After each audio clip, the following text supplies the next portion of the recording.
बिस्मिल्लाहिर्रहमानिर्रहीम। अस्सलाम वालेकुम।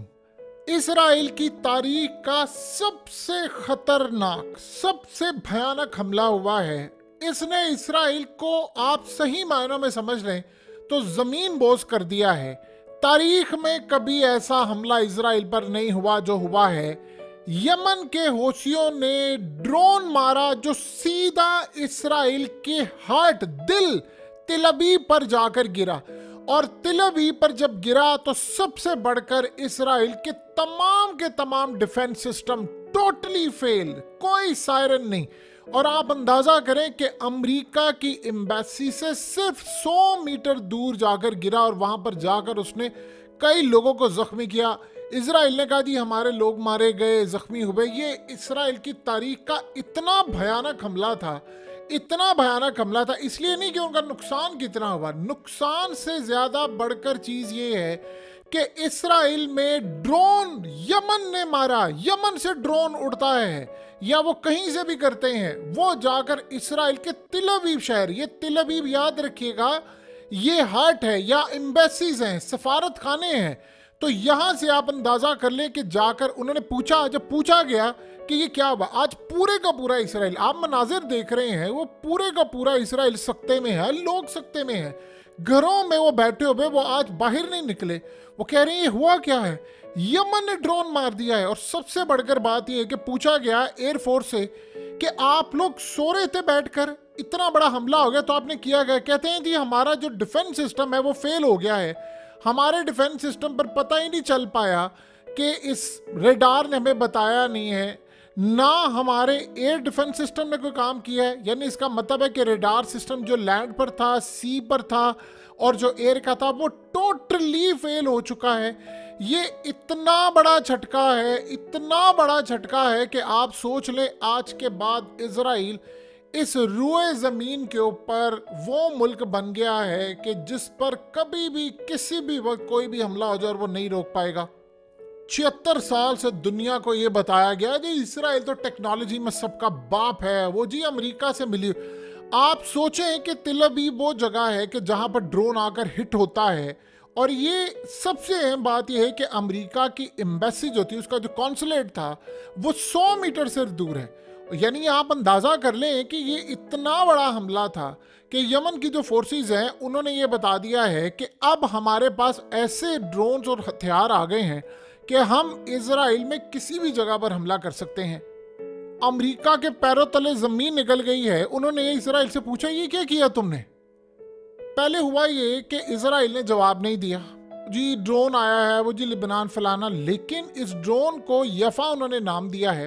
और वो कह रहे हैं कि अकेला ड्रोन जाकर, अकेला ड्रोन गया। आप सोचें छोटा सा ड्रोन हो या बड़ा ड्रोन हो, आप उनकी हदूद में जाकर हमला कर दो, तिल अवीव पर जाकर आप हमला करें। यानी आप यहां से अंदाजा कर ले, पैगाम ये गया है। अब लिबनान के पास सोचे क्या मिसाइल होंगे, क्या ड्रोन होंगे जो अभी तक इस्तेमाल की, ये तो आज सिर्फ उन्हें ट्रेलर दिखाया। और आप इमेजिन कर सकते हैं कि सबको पता है कि ईरान ने इनको देखिए, चाहे ईरान ने टेक्नोलॉजी दी है, ईरान ने ड्रोन्स दिए, कुछ भी दिया है, आपने ड्रोन इसराइल के अंदर जाकर मार दिया। उनके सिस्टम में कहते हैं, इन्होंने कहा जी असल में हमने डिटेक्ट कर लिया था, ह्यूमन एरर की वजह से नहीं हुआ। अब वो ह्यूमन एरर किसको कह रहे हैं। अब आप एक बात बताइए कि आपको, आपकी एक नौकरी हो कि आपको रखा हुआ है इसराइल के अंदर, आप फुली ट्रेंड हैं, तमाम सारे सिस्टम लगे हुए हैं, आपका काम सिर्फ एक है कि आपने अगर बैरूनी कोई हमला होता है तो आपने रोकना है। कहते जी रेडार पर आ गया था, ह्यूमन एरर था, यानी किसी इंसान की गलती थी, यानी वो बटन नहीं दबा सका था कि जी वो ड्रोन रोक। क्या पागल बनाया हुआ है आपने दुनिया को। यानी पूरे मुल्क के अंदर एक डिफेंस सिस्टम था है, उसके अलावा आयरन डोम था, रेडार सिस्टम फेल हो गया, लैंड से फेल हो गया, सी से फेल हो गया। आप अंदाजा कर सकते हैं कि आज पूरे का पूरा यूरोप कांप उठा है, भारत कांप उठा है। क्योंकि अगर यमन से हमला जा सकता है तिल अवीव, तो यमन से सीधा भारत भी जाकर हिट कर सकता है, यानी वो किसी भी जगह जा सकता है। कहाँ गई आपकी सिक्योरिटी लेयर्स। अब ये यानी आप अंदाजा कर लें कि इतना तबाहकुन हमला था, इतना कि सीधा बिल्डिंग पर जाकर हिट हुआ। और इसराइल के अंदर जो लोग हैं, कल भी खबर ये आई थी कि इसराइल के अंदर तकरीबन इस वक्त प्लान ये हो चुका है कि 30 से 40% लोगों ने फैसला ये कर लिया है कि हम मुल्क छोड़कर जा रहे हैं। अब आप सोचे 30 से 40% का मतलब होता है मुल्क की बहुत बड़ी आबादी वो कह रही है हम जा रहे हैं, और ये पहला इनिशियल फेज है। अब वो इनसे पूछ रहे हैं कि यार तुम लोगों ने हमसे पैसे लिए, हम तुम्हें टैक्स देते हैं, तुम अमेरिका से 200 अरब डॉलर की इमदाद ले लिया है, तुमने इतने मिसाइल लिया, अमेरिका ने टेक्नोलॉजी दी है, ये तुम्हारे साथ हुआ क्या है? यमन ने ड्रोन मारा है और वो जाकर तिल अवीव पर हिट हुआ। यानी आप ये समझ लें कि इतना किसी भी मुल्क की एम्बेसी जहां पर होती है वहां पर उस शहर में इतनी मिसाइल, इतनी सिक्योरिटी, इतना सब कुछ होता है डिप्लॉय, इतना कुछ होता है कि आप ये समझ, इनके पास तो बैलून था, स्काई ड्यू था, इनके पास अर्ली वार्निंग सिस्टम है, इनके पास जेट्स हैं, मिसाइल हैं, आयरन डोम है, डेविड स्लिंग है, और पता नहीं क्या क्या इनके पास मौजूद है। उनमें से कोई भी नहीं इसको रोक सका। वो यानी आप ये सोचें कि इस सारी सूरत हाल में अमेरिका फारिग हो गया, अब और कुछ नहीं है इनके पास। यही तो मसला सबसे बड़ा इजराइल को है। इजराइल ने अपने सारे पत्ते शो कर दिए हुए हैं। आपने अपने पत्ते शो कर दिए हैं कि मेरी ये मैक्सिमम कैपेसिटी थी। इन्होंने काम ये किया है कि पिछले 8 से 10 महीनों के अंदर इन्होंने उनके सारे के सारे जितने भी स्टॉक्स में पड़े हुए मिसाइल थे, चीज़ें थी, और इनकी जो स्ट्रेटजीज थी वो इजराइल ने सारी बता दी। अब उसको नहीं पता लिबनान के पास क्या है। आप बताएं कि अगर इजराइल को ये पता होता है कि यमन के हूसियों के साथ ये सारा मामला है या उनकी टेक्नोलॉजी है तो वो करते। इससे आप अंदाजा लगा ले कि 2 अरब मुसलमानों में आपको सिर्फ जिगरा चाहिए आपको लड़ाई करने के लिए। इजराइल कुछ भी नहीं है, ये हवा बनाया हुआ है सारी दुनिया के अंदर, ओ जी वो ये है फलाना। आप बताएं उनके पास, उनकी तो औकात ये है कि एक ड्रोन नहीं रोक सके। चले पहले तो हम ये बात कर लेते थे ना कि जी वो लेबनान से ड्रोन आया है तो चले वो बॉर्डर की साइड पर है, किरियात शमूना है, चले जी वो कितने 100 किलोमीटर अंदर चला गया। तिल अवीव, ये तिल अवीव को छोटी जगह है। यानी आप सोचें जहां पर एम्बेसीज हैं, दिल है, दिल हार्ट हो जिसे कहते हैं। ये याद रखिएगा, एक ड्रोन जो पीछे आ रहा है वो पूरा मुल्क क्रॉस करके आ रहा है, आपका हार्ट में आकर आपकी एक बिल्डिंग को हिट करता है और आप सोए पड़े हैं। और ये रात के 3:12 पर आकर इस ड्रोन ने हिट किया है कि तो पैरों तले जमीन निकल गई है कि हमारे साथ हुआ क्या है। अब वहां पर आप ये सोचें कि गुफ्तगू क्या हो रही है। आज सारी चीजें पीछे चली गई हैं, पूरा इसराइल सकते में है कि ये क्या हमारे साथ हो गया। देखिए जो तिल अवीव के अंदर रहने वाले लोग हैं, आपको पता है कि उनके साथ एक ड्रोन ने काम क्या किया? इनकी स्टॉक मार्केट क्रैश करना शुरू कर दी, इनकी करेंसी नीचे आना शुरू होगी। और सबसे बढ़कर ये बात याद रखिएगा, तिल अवीव के अंदर हिट करने का मतलब है आपने उनकी जो प्रॉपर्टीज हैं उनको कब्र में पहुंचा दी है। यानी देखिए लोग असल में जहां पर एम्बेसीज होती हैं, कॉन्सुलेट होते हैं, वहां सबसे ज्यादा हमेशा याद रखिएगा प्रॉपर्टीज की कीमतें ज्यादा होती हैं। आज के बाद सारी की सारी एम्बेसीज जो है वो हाई अलर्ट हो गई हैं। अब वो करेंगे क्या? ईरान से वो बातचीत करेंगे कि यार देखिए आपकी मेहरबानी है, इनको समझाएं, या वो हूसियों से बात करेंगे कि यार हमारी एम्बेसीज पर हमला ना करें। यानी आप ये सोच लें कि किसी भी मुल्क का जो कैपिटल होता है, सोचे अगर उसमें जाकर आपने हिट कर दिया तो क्या हाल होगा।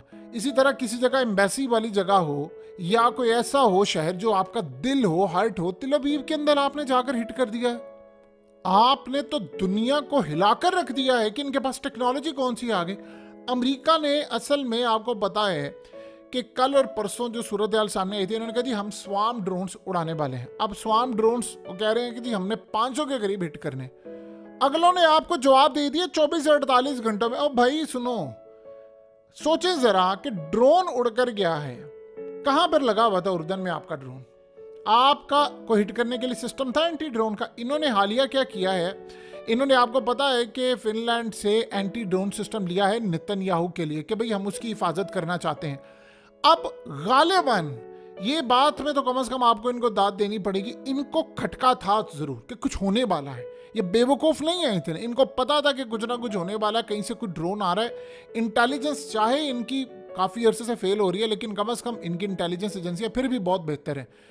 उनको अंदाज़ा था कि कुछ होने वाला है। इन्होंने फिनलैंड से हंगामी बेसिस पर शिनबैद को कहकर नेतन्याहू के लिए एक एंटी ड्रोन सिस्टम मंगवाया कि उसके घर को, उसके पैलेस को, जहां पर वो रह रहा है वजीर आजम हाउस, उसकी सारी निगरानी करनी। इनको को गड़बड़ लग रही थी। अब बताइए आज के बाद इनका देखिए जो एटमी प्रोग्राम होता है या फिर आपका शहर होता है, ये दोनों इक्वल होते हैं। यानी जो आपका जहां पर एम्बेसीज होती है दोनों इक्वल होते हैं, अगर वो नहीं आप बचा पा रहे तो आप वो कैसे बचा लेंगे? इस सारी सूरत हाल में क्या आपकी पार्लियामेंट महफूज है?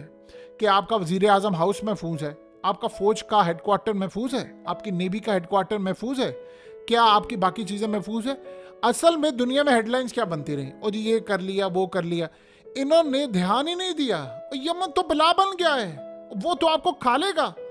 आप भूल जाएंगे अफगानिस्तान को, 180 से ज्यादा अगलों ने शिप तबाह कर दिए हैं अभी तक, आप वहां नहीं रोक पाए। देखिए उसी वक्त ये बात समझ नहीं पाए, दुनिया की टॉप लेवल की कंट्रीज कुछ नहीं है यमन के आगे। ये आज से पहले अमेरिका सोचा था, वो 2016 वाला टाइम, अमेरिका गया यमन पर जाकर उसने स्ट्राइक किया, और यमन के साथ क्या हुआ उसके बाद उनकी जरूरत ही नहीं पड़ी। 8 साल बाद यमन वापस पलटा है टेक्नोलॉजी लेकर। आज जो हाइपरसोनिक मिसाइल मारे वो उड़ा कर रख दें सब कुछ। सोचे असल मसला क्या है? असल मसला अब ये नहीं रहा। देखिए आज से पहले होता ये था कि आप कहते थे जी फलाने के पास टेक्नोलॉजी आ गई है, रेंज है, हमें पागल ये बनाया जाता रहा, जी इतनी रेंज का मिसाइल है, इतनी फलानी रेंज का। आज आपको जरूरत ही नहीं है रेंज की। मिसाल के तौर पर शाम से आप हमला करें, बॉर्डर लगता है, आपको पता है ना कि इजराइल का वहां पर गुलान हाइट्स और तमाम चीजें बॉर्डर लगता है। आप शाम से कोई आम सा भी ड्रोन हिट कर ले, वो इजराइल में हिट कर जाएगा। आपको सिर्फ एक चीज चाहिए कि आप अगले बंदे का, अगले मुल्क का रडार सिस्टम जैम कर दें। आप रडार सिस्टम को कंफ्यूज करें। इनके साथ ये असल में बेवकूफ नहीं है, ये दुनिया को कह रहे हैं ना कि ह्यूमन एरर है। अब जरा समझिए हुआ क्या। रडार सिस्टम जैम एक अलग चीज है, कंफ्यूज करना एक अलग चीज है। होता क्या है कि आपके ये कह रहे हैं जो डिफेंस सिस्टम पर है, एक तो आप सोच लें कि उनके पास इतनी ताकत आ गई कि उनके डिफेंस सिस्टम में घुस गए हुए। ये बात अभी को कर नहीं रहा, लेकिन ये सिंपल सी समझ आ गई है। ये जो डिफेंस सिस्टम और रेडार सिस्टम, उसको आप कर देते हैं कंफ्यूज कर देते हैं, तो उसको पता नहीं चलता कि मैंने हमला आ रहा इधर से आ रहा। लट से एक ही वक्त में 10 वहां पर उनके निशान आ रहे हैं कि जी 10 ड्रोन आ रहे हैं, और उनमें से 9 जो है वो समझ ले फेक हैं। ये 9 की तरफ फायर करते हैं, एक इनको असल में पता नहीं चलता। या पॉसिबिलिटी है कि 10 के 10 एक डायरेक्शन में हो और एक कहीं से आ रहा हो, वो डिटेक्ट ही ना हुआ हो, वो आ ही ना रहा हो, उधर इन्होंने फायर करी। क्योंकि ये तो इन्होंने बताना नहीं है कि हमने वो फायर किए, फलाना किया, तो वहां से होता होता वो ड्रोन अंदर तक आ गया। आप सोचें स्टार्ट के अंदर जब ये जंग हुई थी तो आयरन डोम, वो जी हमारी तो बला है, कहते थे जी आयरन डोम तो 99% रोकता है, फिर वो 88% पर आ गए, फिर आगे से 65% पर, और लास्ट टाइम जो सूरत हाल है वो 25% पर आ गए थे, अब तो 0 पर आ गया। अब भाई किधर है तुम्हारी आयरन डोम की बैटरीज? अमेरिका के डिफेंस सिस्टम किधर है? ये असल में अमेरिका के पैट्रियट डिफेंस सिस्टम को बुरा भला कह रहे थे कि तुम्हारी औकात नहीं है, तुमने रोका। तुम्हारे सिस्टम क्या कर रहे हैं?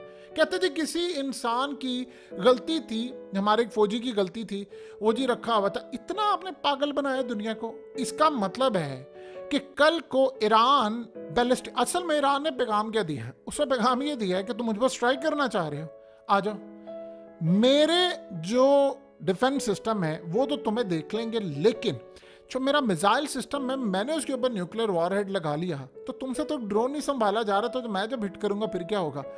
आज के बाद याद रख लीजिएगा, इसराइल का डिफेंस सिस्टम को भूल जाएं, उसका सारा मुल्क इस वक्त खतरे में। अब सुने जरा क्या हुआ है।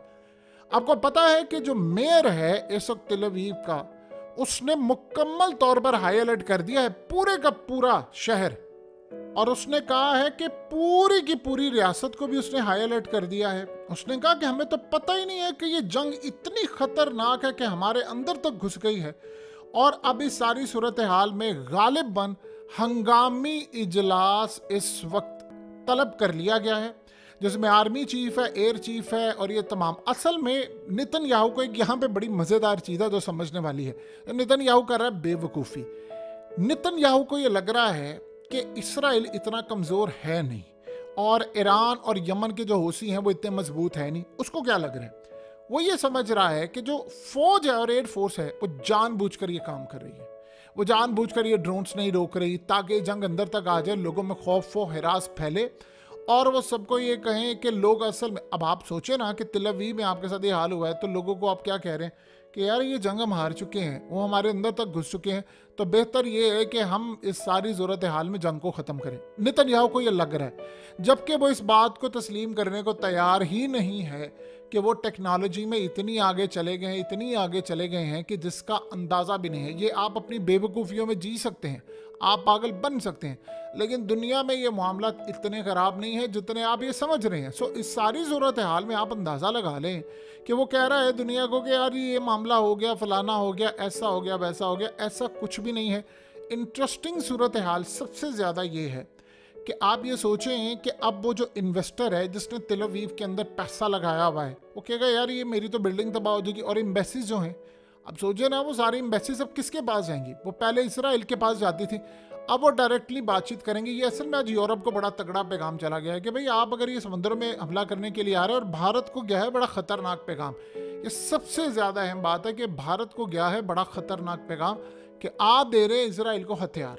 अब ये हथियार हमारे खिलाफ इस्तेमाल हुए तो अगर इसराइल का डिफेंस सिस्टम फेल हो सकता है तो फिर दुनिया में किसी का भी हो सकता है। देखिए एक बात समझ लें, आप इस बात को तस्लीम करें कि दुनिया के जितना डिफेंस सिस्टम है, जितनी तमाम चीज़ें हैं, सबसे बेहतर जो है डिफेंस जो हो रहा है वो इसराइल के अंदर हो रहा है। ये बात आप समझ लें। इसके अलावा दुनिया में कहीं भी इस लेवल का काम नहीं है। लेकिन अगर आप मैनेज नहीं कर पा रहे वहाँ पर, तो फिर इंडिया को भी आप मैनेज, आज के बाद तो आप समझ लें कोई मुल्क, यानी पहले होता ही ये था, मिडिल ईस्ट में कहा जाता था कि अमेरिका आप हमें गारंटी दें, आप हमें हथियार दे, रडार सिस्टम की हिफाजत करें। क्या है अमेरिका के पास? आज के दौर के अंदर मिडिल ईस्ट का जो बादशाह इस वक्त बना हुआ है, आप ये सोच लें वो या फिर ईरान बन गए या ये लोग बन गए हैं। अब इनके साथ आपको दोस्ती करनी पड़ेगी। आज रूस आप अंदाज़ा भी नहीं कर सकते कितना खुश है। आज आप अंदाज़ा भी नहीं कर सकते क्योंकि जो ड्रोन्स हैं वो ईरानी हैं असल में, और चाहे वो इनके थ्रू जा रहे हैं, किसी और के थ्रू जा रहे हैं, फिर वो भी इस्तेमाल करेंगे। बहरहाल दुनिया में ऐसा नज़ारा देखा नहीं। आज लाइन ड्रॉ हो गई है, पूरी तरह लाइन ड्रॉ कर दी, और लाइन ड्रॉ करके एक चीज़ तय कर दी है, इजराइल का खेल ख़त्म हो चुका है। जिस जंग को वो दूसरे मुल्कों तक ले जाना चाहते थे, उस जंग को वो अपने मुल्क में भी नहीं बचा पा रहे।